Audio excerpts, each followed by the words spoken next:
Spain's football chief Luis Rubiales has finally stepped down. The infamous kiss at the FIFA Women's World Cup that triggered much outrage has resulted in Rubiales giving in, but not without some fight. A series of dramatic events unfolded after this kiss, like a tragic play that had acts with vivid scenes. Spain's Football Federation confirmed that Rubiales had sent his resignation in. This comes after around 3 weeks post the World Cup victory. It all started after Rubiales kissed a Spanish player, Jenni Hermoso, on her lips.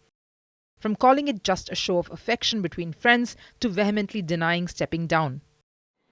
He in fact addressed a room full of people defending this very action, the hall responding with applauses as he spoke. No voy a dimitir. Hemos pasado mucho, Jorge, mucho. I'm going to defend myself. I'm going to defend myself where any other Spaniard can do, which is in the courts. I'm going to take action against these people. Meanwhile, Jenni Hermoso had expressed the kiss was non-consensual. She was not okay with it and the kiss had made her uncomfortable. After fans lashed out, government officials showed their displeasure as well, forcing legal proceedings to come up against Rubiales. Y el Consejo Superior de Deportes está en disposición de hacerlo. I can announce that we will suspend Mr. Rubiales from his duties as president of the Royal Spanish Football Federation. La Real Federación Española de Fútbol. FIFA too had to step in. The global football body temporarily suspended him. Rubiales' continuous refusal to resign sparked anger throughout Spain. We can't have such an unpresentable representative in the Spanish institution. He's discrediting women and football.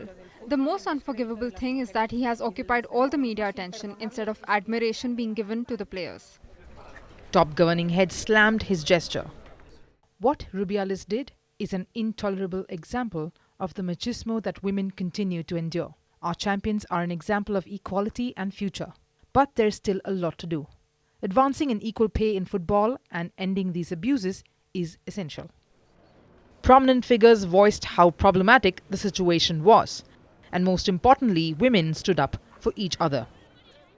At least 80 female Spanish football players refused to play until Rubiales was removed from his position.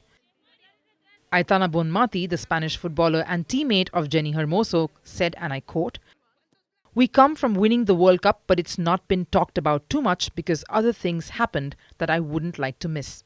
I'd like to remember what happened as a society. We shouldn't allow power abuse to exist in a work relationship, as well as a lack of respect. Then starting with my colleague Jenni, and all the women suffering the same, we are by your side. And I hope we keep working so that this society improves." Even the men's football team stood in solidarity with Hermoso.